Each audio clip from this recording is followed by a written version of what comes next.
할렐루야. 우리 성가대원의 아름다운 찬양에 감사드립니다. 이렇게 은혜로운 찬양을 했을 때 저희 교회에서는 홍해가 갈라진 이후에 가장 은혜로운 찬양이었다 이렇게 이야기합니다. 저는 우리 이 성강교회 우리 집사님 덕분에 이 전주와 군산을 방문하게 되었습니다. 또 치료도 받을 겸 해서 또한 여러분들과 함께 말씀으로 섬길 수 있는 기회가 있어서 얼마나 감사한지 모르겠습니다. 저만 반갑고 감사한 것 같고요. 저는 LA에 있는 아름다운 교회를 섬기고 있습니다. 저희 아름다운 교회는 12가지 인사법이 있습니다. 그 중에 한두 개만 여러분께 소개를 하려고 합니다. 옆에 저희는 매달 다른 인사법으로 인사를 하는데요. 저희 교회에서 가장 인기가 있고 가장 사랑받는 인사말이 있습니다. 여러분 옆에 한번 해보십시오. 아름다운 게 죄라면 당신은 사형감입니다. 이렇게.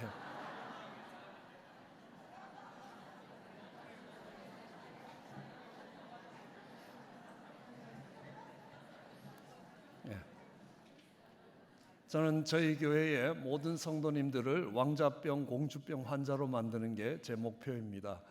왜냐하면 이게 병이 아니라 사실 잃어버렸던 형상을 회복하는 것입니다. 하나님의 형상을 따라 지음을 받은 세상에 하나밖에 없는 귀한 존재라는 것, 그 존재감을 회복할 수 있게 되길 원합니다. 그다음 또 이런 인사도 있습니다. 아름다운 당신을 보니 내 가슴이 뛰기 시작합니다.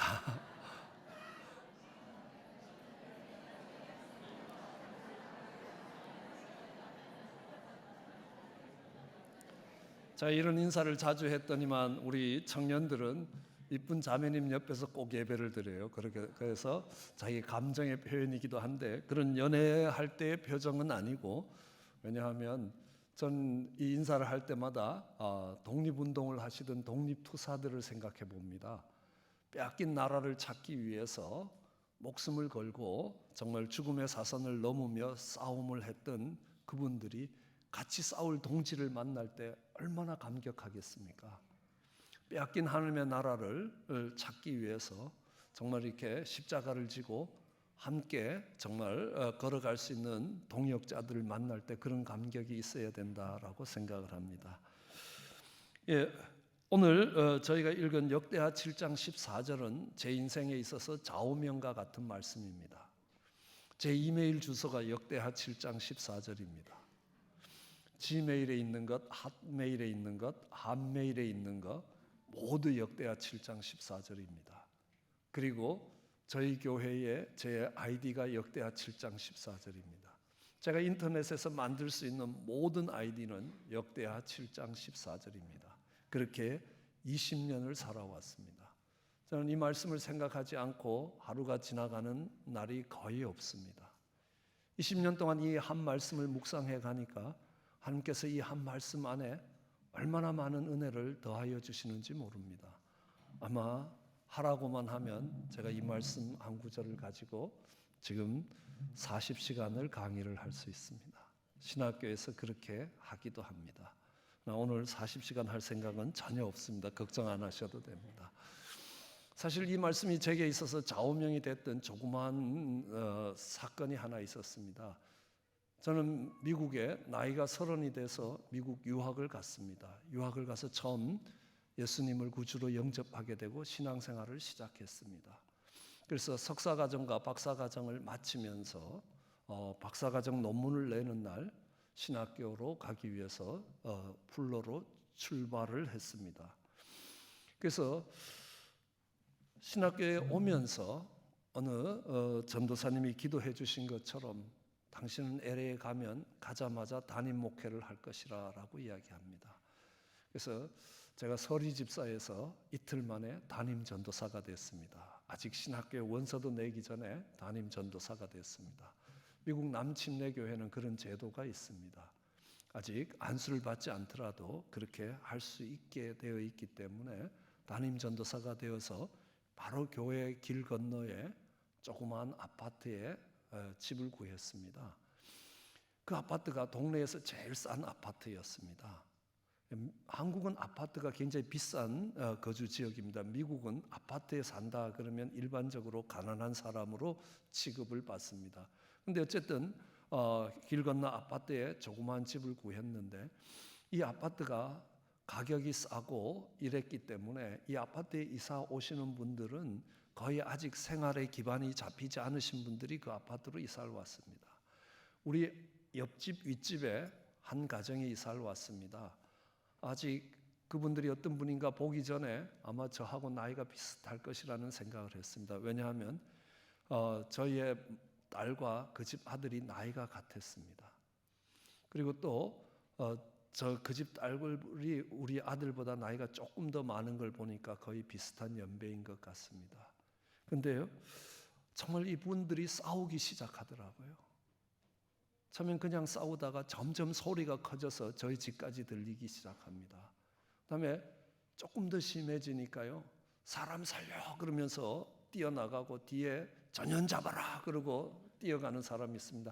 내가 분명히 미국에 와 있는데 한국말로 그 소리가 들린다는 게 왜 이럴까, 정말 이렇게 굉장히 안타까울 때도 있었습니다. 그러다가 한 1년이 조금 지난 쯤 두 분이 이혼을 하시나 봅니다.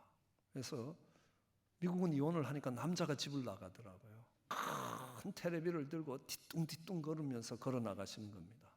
근데 아들이 그 발을 꽉 잡는 거예요.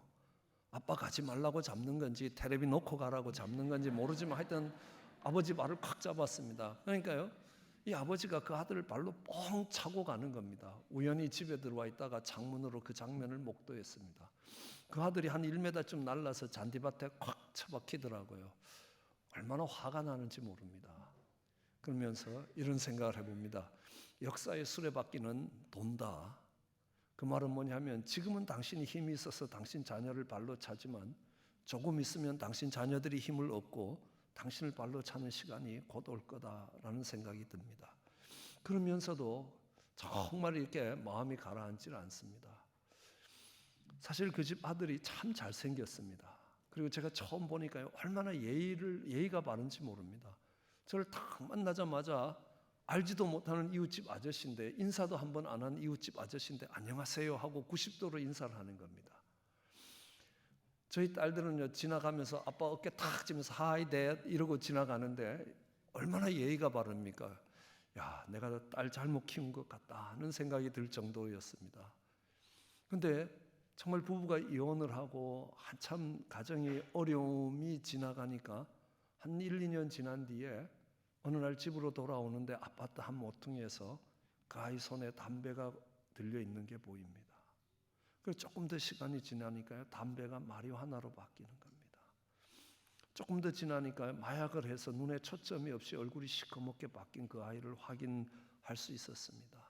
너무너무 가슴이 아팠습니다. 그래서 강대상 앞에 나가서 무릎을 꿇고 하나님께 기도를 했습니다. 하나님, 저 어린 게 무슨 죄가 있습니까? 부모님들은 자기가 오고 싶어서 미국 온 거고 저 아이는 그냥 부모에 끌려서 온 거 아니냐라는 겁니다. 물론 부모님들도 미국 와서 살아가기 힘들지만요, 자녀들은 더 힘들다는 사실입니다. 근데 부모들이 이혼하고 이러면서 저 아이가 망가지는 걸 보면서 너무너무 가슴이 아픈 겁니다. 하나님, 이래도 되는 거냐고요. 이렇게 정말 하소연하듯 기도할 때에 하나님이 이사야 말씀을 깨닫게 하셨습니다. 에스겔서의 말씀인데요, 아버지가 신 포도주를 먹음으로 아이의 이빨이 흔들린다는 겁니다. 이스라엘 가운데 있는 그 속담이 있는데, 정말 아비가 무슨 죄를 지더라도 자식이 상관없는 세상이 되게 해주랴라고 물으시는 겁니다. 그런 세상이 되면 어떤 세상이 오겠냐? 엄마 아빠가 아무리 엉망으로 살고 잘못 살더라도 자녀에게 아무런 피해가 가지 않는 그 세상이 되면 참 좋을 세상이 될 것 같은데 아니라는 겁니다. 로마서를 읽어가보면 이렇게 이야기합니다. 정말 한 사람의 범죄로 많은 사람이 죄인 됐다는 겁니다. 아버지 한 사람으로 잘못됨으로 인하여 그 온 가족이 고통할 수 있습니다. 어머니 한 사람의 미련함 때문에 온 가족이 고통할 수 있다는 겁니다. 그게 억울하시냐는 겁니다. 어쩌면 어머니가 자식을 뱃속에 넣고 정말 약을 먹는다든지 이런 일들을 하면, 술을 마신다든지 하면 그 자녀가 뱃속에서 망가지게 돼 있다는 겁니다. 그 자녀는 연약함과 질병을 안고 이 땅에 태어나서 평생 그 질병 때문에 고통하면서 살아야 되는 겁니다. 무슨 죄가 있습니까? 뱃속에, 엄마 뱃속에 있었다는 것 이외에 죄가 되는 게 없는 것 같습니다. 그런데도 아이를 뱃속에 놓고 엄마가 함부로 살면 그 피해를 자식이 본다는 사실입니다. 이게 너무너무 불공평하게 보이는 겁니다. 그런데 로마서를 읽다 보면 그게 불공평한 게 아니라는 겁니다. 뭐냐 하면 아담 한 사람의 죄로 많은 사람이 죄인 되었습니다. 이것이 성립하기 때문에 예수 그리스도의 순종으로 많은 사람이 의인된다는 겁니다. 만일에 한 사람의 죄로 인하여 많은 사람이 죄인 되지 않고 자기만의 책임이라면 한 사람의 의와 순종이 모든 사람의 회복을 갖고 올 수 없다는 사실입니다. 그때 하나님이 주신 말씀이 오늘 역대하 7장 14절의 말씀입니다.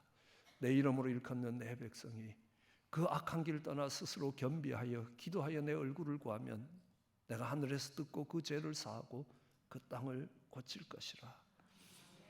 정말 이 가정이 누구 때문에 황폐해졌을지라도, 아버지 때문일지라도 어머니 때문일지라도 그것이 중요한 게 아니라 그 가정 가운데 내 이름으로 일컫는 내 백성이 기도하면 하나님이 그 가정을 회복시키시겠다는 약속이었습니다. 이 교회가 왜 망가졌는지, 누구 때문에, 목사님 때문에 아니면 정말 장로님들 때문에 아니면 집사님들 때문에 이 교회가 이런 어려움에 왔다라고 할지라도 그것이 중요한 것이 아니라 누구 때문에 오늘 이 자리에 왔느냐, 이 황폐한 자리에 왔느냐는 게 중요한 게 아니라 내 이름으로 일컫는 내 백성이 악을 떠나고 겸비하여 내 얼굴을 구하면 하나님이 고치신다는 겁니다. 저는 제가 그때 갔던 교회가 그랬습니다. 제가 교회 가니까 교인이 9명이었습니다.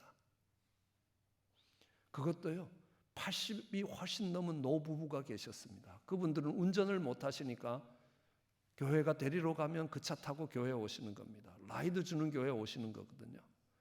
그리고 전임 목사님 여동생 2가정이 있었습니다. 자기들마저 떠나면 오빠가 섬기던 교회가 문을 닫을 것 같으니까 남아 있었습니다. 그 다음에 유학생 1가정이 남아 있었습니다. 조금 있으면 한 학기 지나면 끝날 텐데 어차피 한 달에 1-2번 교회 오는데 뭐 이것 때문에 딴 교회 갔다가 가겠냐, 그냥 다니고 있었습니다. 그리고 재정부장이 있었습니다. 교회 재정이 300불 있는데 누구 줄 데가 없어서 들고 교회에 남아 있었습니다. 이런 처참하게 무너진 교회입니다. 교인 기록부를 보고 등록부를 보니까 약 한 100명쯤 되던 교회였던 걸로 기억됩니다. 근데 9명이 남았습니다. 수박 던지고 싸우고 의자 던지고 싸우고 몇 번 싸우니까요 다 떠나고 9명 남았습니다. 그때 하나님이 이 말씀으로 도전하는 겁니다. 네가 내 이름으로 일컫는 내 백성 되어 정말 기도할 수 있겠냐? 그러면 하나님이 이 땅을, 이 교회를 회복시키시겠다는 겁니다.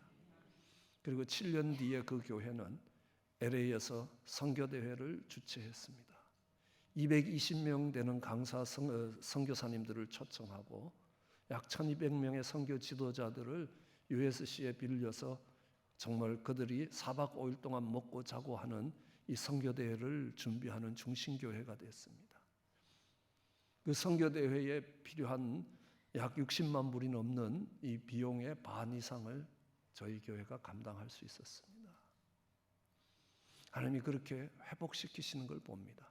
저는 저희 교회를 회복시키시는 그 하나님을 바라볼 때 하나님께서 회복시키지 못할 교회가 없다는 확신이 들어왔습니다. 이 말씀을 다시 한번 생각해 봐야 됩니다. 내 이름으로 일컫는 내 백성이 기도해야 한다는 겁니다. 목사도 아닙니다. 장로도 아닙니다. 집사도 아닙니다. 내 이름으로 일컫는 내 백성이 기도하면 하나님이 고치시겠다는 겁니다. 제일 먼저 제게 질문이 오는 게 하나님 이름이 뭐냐라는 겁니다. 하나님 이름이 뭐죠? 이걸 모르시면요 굉장히 곤란합니다. 자네 부친 성함이 어떻게 되는가? 이렇게 하는데 대답을 못했다. 이러면요 굉장히 나쁜 자녀들이 되는 겁니다. 하나님의 이름은 여호와입니다. 예, 여호와라는 말은 나는 스스로 있는 자라는 겁니다. 그런데 그 말을 들을 때 별로 감동이 없습니다. 네, 이 말을 이해할 수 있는 기회가 생겼습니다. 우리 40이 넘은 어느 전도사님이 결혼을 해서 아기를 낳았습니다. 그 아기를 들고 와서 목사님, 우리 딸 너무 이쁩니다. 그래서 어떻게 이쁘냐? 내가 보니까 가로 세로가 똑같은데 별로 안 이쁜데 본인에게는 이쁘다는 겁니다. 고슴도치도 자기 새끼는 이쁘게 보니까요 참았습니다. 그런데요, 목사님, 우리 딸 발 뒤꿈치도 이쁘다는 겁니다. 갑자기 심술이 생겼습니다.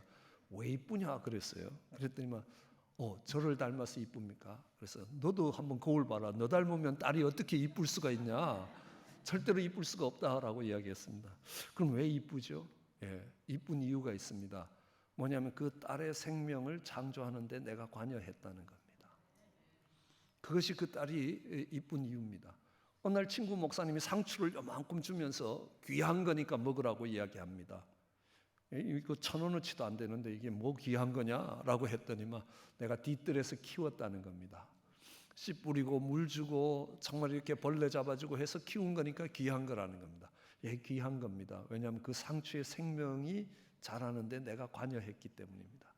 저는 저희 딸에게도 저희 아들에게도 목회를 하라고 이렇게 권유를 합니다. 왜냐하면 영적인 생명을 창조하는 일에 관여할 수 있다는 것은 하나님이 주시는 얼마나 큰 축복이고 특권인지 모른다는 겁니다. 예, 우리는 반밖에 관여 못합니다. 반은 엄마가, 반은 아빠가, 그리고 거기에 하나님이 축복하셔야 생명을 만들 수 있지만 하나님은 전적으로 만드실 수 있습니다. 내가 여호와라는 말은 나는 스스로 있는 자고 나는 너를 창조한 자고 너는 나에 의해서 창조된 자라는 겁니다. 이 말은 부모가 자식을 사랑하는 것하고 비교도 할 수 없고 상상도 할 수 없을 만큼 하나님이 우리를 사랑하신다는 말이었습니다. 이 말을 이해 못할 때 하나님이 다른 이름 하나를 주셨습니다. 그게 나는 아브라함의 하나님이요 이삭의 하나님이요 야곱의 하나님이라. 여기서 배웠습니다. 나는 아브라함의 하나님이지 나는 롯의 하나님이 아니라는 겁니다. 나는 이삭의 하나님이지 이스마엘의 하나님이 아니라는 겁니다. 나는 야곱의 하나님이지 나는 에서의 하나님이 아니라는 겁니다. 그럼 아브라함과 롯은 살아온 과정이 비슷합니다. 그들은 갈대아 우르에 살다가 하란에 왔다가 가나안에 왔다가 이집트로 내려갔다가 다시 가나안으로 돌아왔습니다. 그들이 살아왔던 여정은 비슷해 보입니다. 그러나 가나안에 돌아와서 하나님이 그들을 축복하셔서 그들이 부자 되었을 때 그들의 삶이 달랐습니다.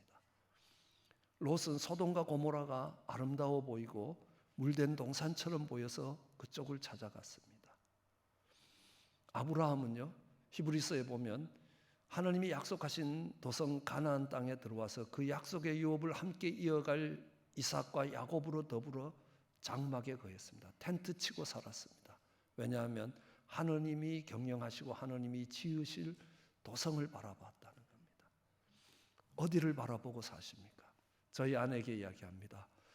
한강이 내려다 보이는 멋진 빌라가 부러우냐? 전기가 안 들어오는 선교사의 오막살이가 부러우냐? 자네는 둘 다 안 된다. 하나는 돈이 없어 안 되고 하나는 믿음이 없어 안 된다. 그런데 둘 중에 어떤 게 부러우냐? 둘 중에 어떤 게 부러우냐? 그게 아브라함의 길과 롯의 길이라는 겁니다. 세상을 아름답게 보고 세상을 영광스럽게 보고 가느냐?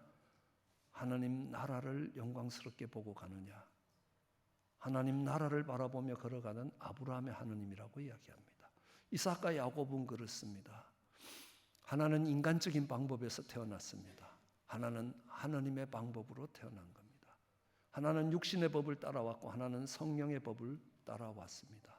100세가 된 할아버지의 폐경기가 지나도 한참 지난 사라가 아들을 낳았을 때 늦게 낳았다 소리도 못합니다. 이건 하나님밖에 할 수 없는 일이라는 겁니다. 하나님이 하신 일이라. 하나님의 방법대로 얻습니다. 목적이 거룩하면 방법도 거룩해야 합니다. 그래서 세상적인 방법을 쓸 것인가 하나님의 방법을 쓸 것인가, 세상의 길을 갈 것인가 십자가의 길을 갈 것인가 라는 그 선택이 이삭과 이스마엘의 선택입니다. 야곱과 에서는 쌍둥이였습니다. 겉으로 보면 똑같습니다. 그런데 에서는 사냥을 해서 아버지를 기쁘게 했습니다. 야곱은요, 그렇게 할 힘이 없었습니다. 그래서 무릎을 꿇고 아버지의 축복을 받게 되는 겁니다. 누구의 힘으로 아버지를 기쁘게 할 것이냐는 겁니다. 누구의 방법으로 살 것이냐는 겁니다. 누구의 영광을 따라 살 것이냐. 그래서 하나님 이름으로 일컫는 하나님 백성은 아브라함, 이삭, 야곱 같은 사람인데 아브라함처럼 세상의 영광이 아닌 하나님의 영광을 바라보며 걸어가고 세상의 방법이 아닌 하나님의 방법대로 살아가는 그 사람을 내 이름으로 일컫는 내 백성이라고 합니다. 내 힘이 아니라 성령님의 힘으로 살아가는 그 사람을 하나님이 내 이름으로 일컫는 내 백성이라고 이야기합니다.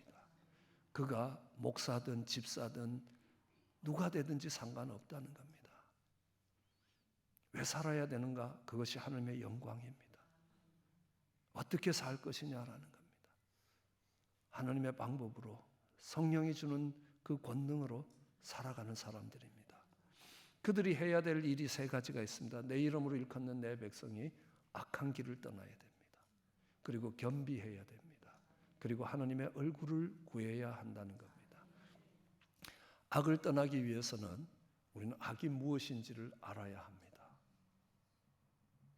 여러분, 악이 무엇입니까? 저는 제가 목사가 되어서 신학교에서 가르치기도 하고 많은 성도님들을 만나면서 이렇게 뭔가를 묻는데 대답을 못 하시는 겁니다. 저희 교인들이 저를 좀 꼴미워합니다. 왜냐하면 너무 쉬운 걸 묻는데 대답이 안 된다는 겁니다. 예를 든다면 시간이 뭐냐라고 묻습니다. 시간. 1시간은 60분이고 1분은 60초고 하루는 24시간이고 다 아는데 시간이 뭔지는 모릅니다. 시간은 생명의 단위다. 하나님이 이 땅에 10,000시간을 살게 하면 1시간은 10,000분의 1의 생명이라고 이야기합니다. 내 생명을 하나님께 드린다라고 이야기할 때 그 생명은 시간입니다. 돈이 뭐냐? 돌고 도는 거다. 네. 세상 사람들은 돈은 가치의 저장 수단이고 가치의 교환 수단입니다. 그러나 하나님의 백성들에게 있어서 돈은 마음을 표현하는 수단입니다. 내 물질이 있는 곳에 내 마음이 있다라고 하기 때문입니다. 그분이 얼마나 영적인 신앙생활을 하고 있느냐, 시간을 어떻게 쓰고 돈을 어떻게 쓰느냐 확인하면 됩니다. 믿음이 뭐냐라고 물어도 대답하는 사람을 잘 못 봤습니다. 제가 많은 전도사님들과 많은 성도님들께 물었습니다. 목사님들께는 안 물었습니다. 피차의 안위를 위해서 안 물었습니다. 근데 어쨌든 믿음이 뭐냐? 쉽게 대답하기 어렵습니다. 저는 고민이 참 많았습니다. 부부싸움 하면 믿음이 없는 것 같고 아니면 정말 내 생명도 드릴 것 같았습니다. 예, 그게 본론이 아니고요. 악이 뭐냐부터 알아야 될 겁니다. 악이 뭐냐는 겁니다. 여러분께 한번 질문을 해보겠습니다. 정말 하나님이 축복하셔서 내가 오늘 이 복된 예배에 참석할 수 있었다. 이게 선한 것, 좋은 것입니까? 좋을 선, 나쁠 악입니다. 이렇게 말하는 게 좋은 겁니까? 나쁜 겁니까?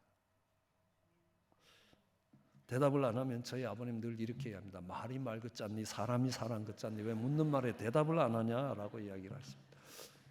이게 좋은 겁니까? 나쁜 겁니까? 예, 이게 좋은 거라고 이야기하시면 악을 떠날 수가 없습니다. 이건 악한 겁니다. 굉장히 악한 겁니다. symbol of evil, 악의 상징이 되는 겁니다. 그럼 창세기 4장 1절을 여러분들이 읽어보시면 창세기 4장 1절에는 이렇게 기록됩니다. 아담이 하와와 동침하여 가인을 낳고 이르기를 내가 여호와로 말미암아 득남하였다라고 이야기합니다. 영어 표현은 이렇습니다. I got a boy with the help of the Lord. 하나님의 도우심으로 내가 아들을 얻었다. 근데 그 아들이 가인입니다. 동생을 때려 죽이는 악한 아들이 됩니다. 그것이 악이 시작되고 악이 태동되는 모습입니다. 그 창세기 4장 25절에 아담이 다시 하와와 동침하여 셋을 낳고 이르기를 하나님께서 가인이 죽인 아벨 대신에 다른 씨를 주셨다. 영어로는 이렇습니다. God gave me a son. 하나님이 내게 아들 주셨다. 뭐가 달라졌습니까? 주어가 달라졌습니다. 하나님이 축복해 주셔서 내가 여기 온 것이 아니라 하나님이 이유와 목적이 있어서 나를 여기 보내셨다. 하나님이 나를 여기에 보내셨다라고 이야기할 것인가? 하나님이 날 축복해서 내가 왔다라고 이야기할 거냐는 겁니다. 내가 중심이 될 때 악이라는 겁니다. 예, 그렇습니다. 예수님의 제자들이 두루 나가서 정말 복음을 전할 때 기도하니까 귀신들이 막 쫓겨나갔습니다. 누가복음 10장 17절에 와서 보고할 때 어떻게 보고합니까? 우리가 주의 이름으로 기도할 때 귀신이 나한테 항복합니다. 나한테 항복한 겁니까? 예수님 이름에 쫓겨난 겁니까? 근데 나한테 항복하더라는 겁니다. 그럼 사도행전 8장에 보면 시몬이라는 사람이 있습니다. 엄청 은혜를 받았습니다. 정말 전심으로 빌립을 쫓아다녔습니다. 부흥회가 있었습니다. 베드로와 요한이 와서 기도할 때 사람들이 성령 받았습니다. 그러자 지금까지 벌어놓은 돈을 이만큼 들고 와서 복채처럼 놓고 하는 말이 내가 기도하는 사람이 성령 받게 해달라는 겁니다. 그때 베드로가 그 시몬에게 뭐라고 이야기합니까? 이 악독이 가득한 자라라고 이야기합니다. 뭐 잘못한 게 있습니까? 나 출세하고 돈 많이 벌게 해달라는 것도 아니고 내가 붙들고 기도하는 사람이 성령 받게 해달라는 겁니다. 거기엔 내가 기도하는 사람이 성령 받아야 되는 겁니다. 내가 속해 있는 성가대가 잘 돼야 된다는 겁니다. 내가 속해 있는 교회와 내가 속해 있는 교단이 잘 돼야 된다는 겁니다. 아니면 그걸 악으로 보고 계시는 겁니다. 그럼 제가 한국에 있을 때 저희 아이들이 아프면 병원에 데리고 갑니다. 근데 그 병원에 가면요, 주사 한 대 맞으면 애가 금방 열이 떨어지고 생기가 도는 겁니다. 이사를 왔습니다. 그 앞에 병원에 가니까요, 약을 주시는데요, 주사는 안 놓고 약을 주시는데 이거 먹고 안 나면 오라는 겁니다. 거의 안 낫습니다. 또 가면요, 또 약 주고 또 오라는 겁니다. 또 가면 또 오라는 겁니다. 이게 약 먹고 낫는지 나을 때 돼서 낫는지 구별이 안 되는 겁니다. 그럼 저희 아내가 막 화를 냅니다. 돈 벌려고 자꾸 오라 그런다는 겁니다. 제가 그럽니다. 나도 바보가 아닌 다음에 약 세게 주면 열 떨어지는 거 나도 안다. 그 앞에 있는 의사 나쁜 놈이다 그랬습니다. 마약 쓴다. 소량의 마약을 투여하면 애가 어떤 열이 있든지 떨어지게 돼 있다는 겁니다. 한 번, 두 번도 아니고 아플 때마다 가서 주사 한 대 맞고 나을 수가 있냐는 겁니다. 그럼 그렇게 하면요, 용한 의사라는 이야기 듣죠? 돈 벌죠? 사람들이 감사해야죠? 그런데 이렇게 하면 오해받죠? 힘든 겁니다. 그렇지만요, 의사가 환자를 걱정하는 겁니다. 어린아이가 약에 내성이 없기 때문에 혹시 약을 세게 줬다가 몸이 상할까 약을 소량 줘보는 겁니다. 어떤 의사가 좋은 의사입니까? 환자를 이용해서 내가 돈 벌겠다는 의사입니까? 아니면 내가 환자를 위해서 정말 내가 희생하는 쪽이냐는 겁니다. 저희 교회 교단에 총회장을 지내신 분이 있습니다. 북한에서 월남하셨습니다. 혼자서 교회를 섬겨가는데 교회가 성장하기 시작했습니다. 대전에 있던 교회였습니다. 교회에서 목사님이 빨래하고 밥 하시는 게 불편할 것 같아서 가정부를 한 분 하여를 했습니다. 근데 이 가정부가 언제부턴가 배가 불러왔습니다. 그리고 애를 놓더니만 목사해라 그러고 도망가 버렸습니다. 그래서 목사님이 그 교회에서 쫓겨났습니다. 교단에서 파문을 당했습니다. 대전역에서 지게꾼 생활을 했습니다. 오래전이기 때문에요. 그렇게 3년을 키웠습니다. 3년 만에 그 여인이 돌아왔습니다. 교회 앞에서 사과를 했습니다. 그 애가 목사애가 아니었다는 겁니다. 그 옆에 있던 권사님이 같이 회개했습니다. 목사님이 미워서 내가 시켰다는 겁니다. 그 교회 집사님들이 목사님을 찾아갔습니다. 왜 아니라고 말씀 안 하셨냐는 겁니다. 내가 아니라고 말해도 안 믿었을 거고, 우리 예수님이 세상 죄짐을 짊어지고 가시는 어린 양인데 내가 저 여인의 죄짐 하나를 짊어지지 않고 어떻게 주의 종이라고 할 수 있겠냐는 겁니다. 그는 선한 목자입니다. 악한 목자는 양떼를 이용해서 내 삶의 성취감을 누릴 겁니다. 내가 훌륭한 목사라는 자기 존재를 증명해낼 수 있을 겁니다. 그러나 예수님은 선한 목자로 이 양떼를 위하여 내 생명을 내어놓는다라고 이야기하시는 겁니다. 그때부터 선과 악이 어떤 것인지를 생각하기 시작했습니다. 베드로는 이야기합니다. 다른 사람들은 다 주를 부인하더라도 나만은 부인 안 하겠다는 겁니다. 그런데 다른 사람은 다 부인 안 했는데 자기만 부인했습니다. 그것도 3번 부인했습니다. 나중에 베드로를 찾아가서 주님이 이야기합니다. 네가 날 사랑하느냐라고 물었습니다. 영어로 Do you love me입니다. 옛날 같으면요 Yes, I love you 그랬을 겁니다. 그런데 베드로가 그렇게 못합니다. 내가 주를 사랑하는 줄 주께서 아십니다. 주어가 달라졌습니다. 그럼 요셉을 보십시오. 아버지한테 일러줍니다. 형들 일러줍니다. 형들 양 잡아 먹었습니다. 무슨 말입니까? 나는 안 잡아 먹었습니다. 해와 달과 11별이 내 별에 절합니다. 내가 최고입니다. 라는 겁니다. 그거 안 꼴미워할 사람 누가 있나는 겁니다. 보디바르의 집으로 팔려가도 너는 그런 여자일지 몰라도 내가 어떻게 악을 행하여 하나님께 득죄하겠느냐. 나는 못한다라는 겁니다. 감방 가서도요. 나 억울하게 감방 왔다는 겁니다. 요셉이 억울하게 감방 왔습니까? 아닙니다. 요셉은 감방에서 배운 게 뭐겠습니까? 요셉은 감옥에서요 도둑질 배웠습니다. 왜냐하면 감옥에 들어오는 사람들이 다 도둑질 하다 들어왔거든요. 정부 재산 빼먹다가 들어온 사람들입니다. 요셉이 재상이 되었습니다. 7년 풍년이 왔습니다. 온 창고가 가득해졌습니다. 그 다음에 흉년이 왔습니다. 민간 창고가 다 비웠습니다. 먹고 살 일이 없는 겁니다. 그러니까 모든 민간인들이 뭘 하기 시작합니까? 정부 창고에 있는 곡식 빼먹으려고 하는 겁니다.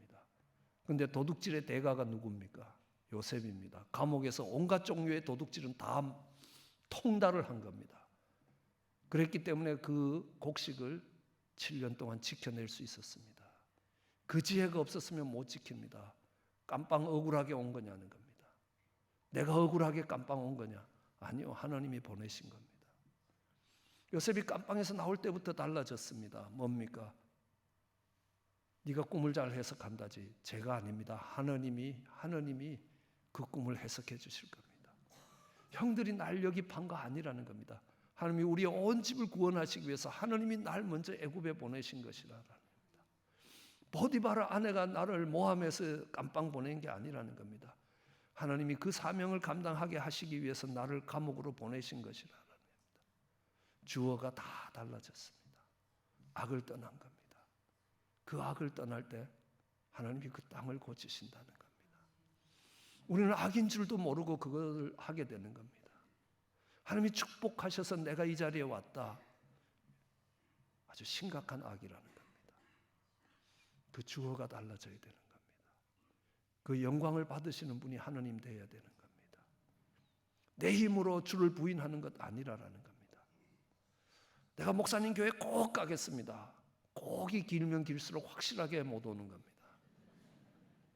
와도 골치 아픈 겁니다. 자기 힘으로 뭔가를 이루어내려고 하기 때문에 악하다는 겁니다. 주께서 허락하시면 목사님 교회에서 예배드리기를 원합니다. 그러면 제가 그 집사님을 보기를 원하고 또 그 집사님 볼 수 있다는 겁니다. 그것이 악이라는 겁니다. 이제 겸비하라고 이야기합니다.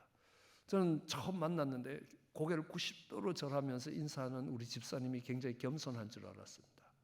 그런데 지내보니까 겸손한 게 아닌 겁니다. 그럼 겸손과 교만은 어떻게 평가하겠습니까? 겸손과 교만은 위치에 의해서 결정됩니다. 남을 나보다 낮게 여긴다. 그걸 겸손이라고 이야기합니다.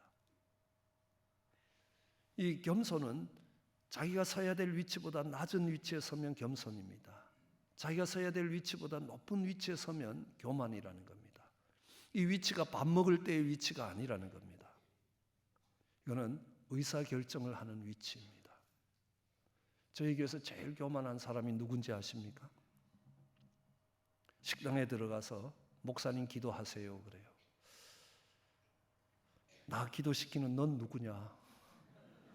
담임 목사 보고 기도하라고 하는 너는 누구냐? 그죠? 그렇다고 거기서 싸울 수 있겠습니까?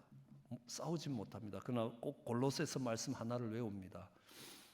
네가 그 말을 사람의 말로 듣지 않고 하나님의 말로 들으면 그 유업이 하나님께로부터 온다는 겁니다. 난 집사님이 나한테 이야기했다고 생각하지 않고 하나님이 집사님 입을 통해서 내게 하시는 말씀으로 듣는데 당신은 죄 없지 않다는 겁니다. 그죠? 그러니까 그 다음부터 우리 집사님들이 말을 못해요. 예. 내가 그러면 악에 걸리고요. 그럼 그러고 보니까 제일 교만한 인간이 우리 아내입니다. 제가 주머니에 수첩을 놓고 조사를 했습니다. 10개 중에 8개는 다 명령어입니다. 애기 신발 신겨주세요. 이거 저기 좀 갖다 놔주세요. 그래요. 우리 아내가 착각하는 거는 존댓말을 쓰면 그게 명령이 아닌 줄 압니다. 학교 선생님이 학생들에게 뭐라고 이야기합니까? 숙제 꼭 해오세요. 그래요. 안 해가면 혼나는 겁니다. 그죠? 그게 존댓말로 한다고 해서 명령어가 아닌 거 아닙니다. 명령어는 윗사람이 아랫사람에게 의사를 전달하는 전달 수단을 명령어라고 이야기합니다. 그래서 저희 집 반란을 진압하기로 했습니다. 아랫사람이 윗사람에게 명령하는 것은 저는 반란이라고 생각합니다. 그래서 그 다음부터 우리 아내가 명령어로 하는 건 안 들었습니다. 차를 타고 가는데 딴 생각을 하다가 빨간불이 보였습니다. 그냥 지나가려고 하면요, 저희 아내가요, 스탑 그래요, 영어로요. 서라는 거 아닙니까? 서 이 말입니다. 그러면요, 제가 주여 하고 목숨 걸고 지나갔습니다. 설마 하나님이 여기서 데려가시겠나 하고 지나갔습니다. 요즘은 뭐라 하는지 압니까? 빨간불 그래요. 서고 말고는 네가 결정해서 서라라는 겁니다. 빨간불 이렇게 이야기하지 스탑 이렇게 이야기하지 않는다는 겁니다. 한참 그렇게 진압을 하는데 하나님이 말씀하십니다. 너 틀렸다는 겁니다. 뭐가 틀렸냐는 겁니다. 어느 날 딸이 사춘기가 됐습니다. 물어도 대답을 안 하고 지방에 들어가는 겁니다.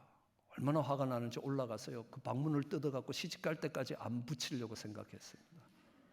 한참 올라가는데 하나님이요, 너는 그러시더라고요. 보니까 저도 시골에 계신 우리 부모님께 정말 3일이 아니라 3주 동안 전화 한 통 못했습니다. 그래서 회개했습니다. 그렇게 하라는 겁니다.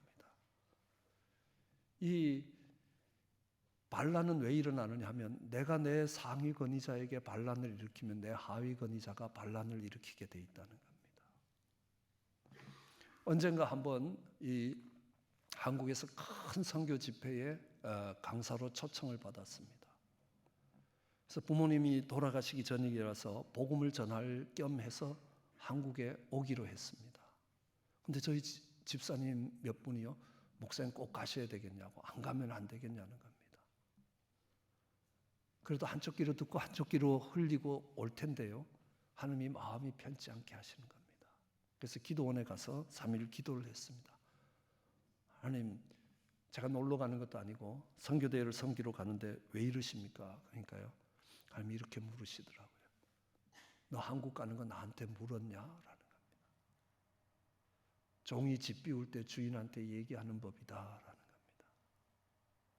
그랬기 때문에 우리 집사님들이 그렇게 이야기할 수 있다는 겁니다. 그때부터 겸손의 개념을 다르게 했습니다. 하나님의 권위 앞에 머리 숙이는 것이라는 겁니다. 그렇게 겸비하면요. 그럼 엘리라는 사람 보면요, 제사장으로 전혀 닮기 싫은 사람입니다. 근데 참 놀랍게도요, 사무엘을 통해서 저주에 가까운 말씀들을 쭉 듣습니다. 그때 엘리가 뭐라 하냐면 하나님이 선하시니까 선하신 뜻대로 할 것이라는 겁니다. 저는 제 뜻대로 안 되면요, 그게 하나님이라도 왜 이러시냐고 대들고 싸웠던 겁니다. 겸비할 줄 몰랐습니다. 하나님이 결정하시는 그 결정에 머리 숙일 줄 몰랐던 종이었습니다.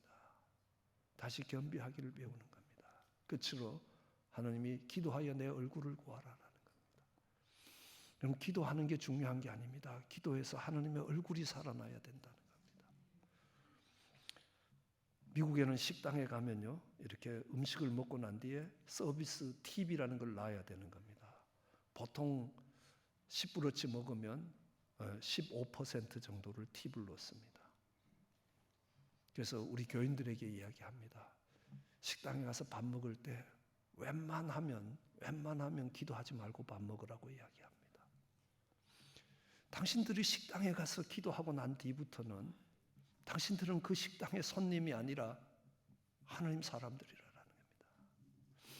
하나님의 명예를 짊어지고 하나님의 이름을 짊어지고 가는 사람인데 거기서 정말 덕이 되지 않는 이야기들을 해가고 덕이 되지 않는 행동들을 하고 서비스가 나쁘다고 컴플레인, 불평을 하고 이렇게 하면 당신이 욕을 먹는 게 아니라 하나님 얼굴이 살아나질 않는다는 겁니다. 차라리 기도를 안 하면 하나님 얼굴에 먹칠하지는 않는다는 겁니다. 미국의 어떤 분들은요, 차 뒤에 이렇게 물고기 마크를 달고 갑니다. 그럼요, 그 집사님들 보고 웬만하면 떼라고 이야기합니다. 그거 붙이지 말라라고 이야기합니다. 너는 그걸 붙이고 갈 때에 브레이크를 한번 밟고 핸들을 한번 틀 때도 하나님의 명예를 걸고 해야 된다는 겁니다. 그 자신이 없으면 붙이지 말아라. 차라리 하나님의 얼굴에 먹칠은 안 한다는 겁니다. 하나님의 얼굴을 살려내라라는 겁니다. 아브라함과 롯의 목자가 싸워서 헤어집니다. 아브라함이 그럽니다. 네가 동을 택하면 내가 서를 택하고 네가 서를 택하면 내가 동을 택할 거라고 이야기합니다. 왜 그렇겠습니까? 하나님 믿는 우리 백성들끼리 싸우면 세상에 덕이 되지 않는 겁니다. 하나님 얼굴이 살지 않는다는 겁니다. 전 고등학교를 학교를 다닐 때 방학이 되면 우리 교장 선생님이 한 순시를 기억합니다. 자네들은 시골에 내려가면 이 학교를 다니는 유일한 학생일 거다. 이제 시골에 내려가서 고향으로 내려가서 행동을 할 때 너 개인이 아니라 학교의 명예를 짊어지고 간다는 겁니다. 너희가 잘하면 그 학교 학생들은 다르더라 하고 학교가 올라가지만 너희들이 잘못하면 그 학교가 정말 불명예를 짊어지게 된다는 겁니다. 우리의 기도도 그래야 된다는 겁니다. 그 기도를 통해서 하나님이 존귀케 되고 하나님의 얼굴이 살아나면 하나님께서 그 땅을 고칠 것이라는 겁니다. 그 가정을 고칠 것이고 그 교회를 고칠 것이고 그 나라와 그 민족을 고칠 것이라는 겁니다. 특별히 이 말씀은 하늘이 닫히고 비가 내리지 아니할 때에 그리고 메뚜기가 산물을 먹을 때 불경기가 올 때에 하나님의 은혜가 그칠 때 교회와 교회들의 하나님의 은혜가 내리지 아니하고 먹을 것이 줄어드는 수고했지만 거둘 게 없는 불경기가 찾아오고 그 다음에 전염병이 돌 때 그렇게 기도하라는 겁니다. 그럼 무서운 전염병이 기다리는 거 아십니까? 메르스와 사스 그리고 H1N1이라는 신종 플루들입니다. 머자나 하나님의 심판의 도구로 이 땅을 휩쓸게 될 겁니다. 이왕재 교수님이라고 여러분 잘 아실 겁니다. 비타민 C 박사로 서울대 교수님으로 잘 알려지신 분이요. H1N1이 왔을 때 그럽니다. 정확한 하나님의 심판이라고 이야기합니다. 왜냐하면 우리는 간이 나빠지기도 하고 우리의 장기들이 나빠지기도 합니다. 그럼 이식을 합니다. 그 이식을 할 때에 자기와 똑같은 걸 이식할 수 있습니다. 그건 뭐냐 하면요. 자기 체세포에서 똑같은 사람을 만들면 됩니다. 근데 그것을 만들기가 힘듭니다. 왜냐하면 사람의 난자를 구하기가 힘들기 때문입니다.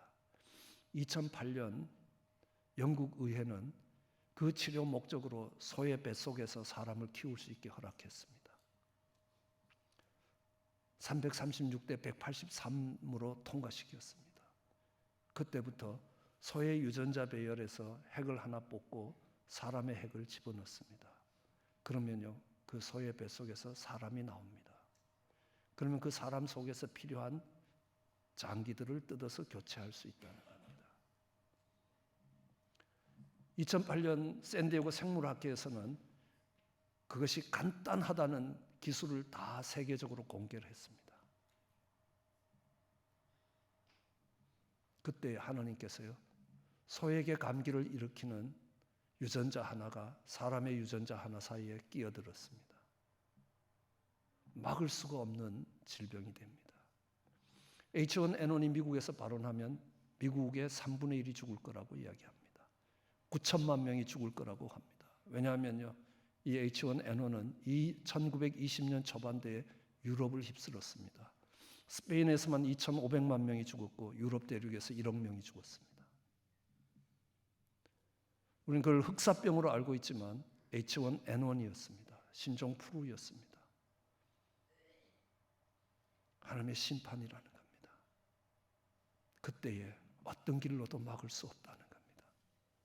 그때 하나님이 내 이름으로 일컫는 내 백성이 그 악한 길 떠나 스스로 겸비하여 기도하여 내 얼굴을 구하면 내가 하늘에서 듣고 그 죄를 사하고 그 땅을 고칠 것이라 라고 이야기합니다. 이렇게 무너진 이 땅에, 황폐해진 이 땅을 회복해가는, 무너진 가정을 회복해가는 어른으로, 어버이로 살 수 있기를, 이 땅에 무너진 곳을 막아설 수 있는 여러분 되시기를 주의 이름으로 축원합니다.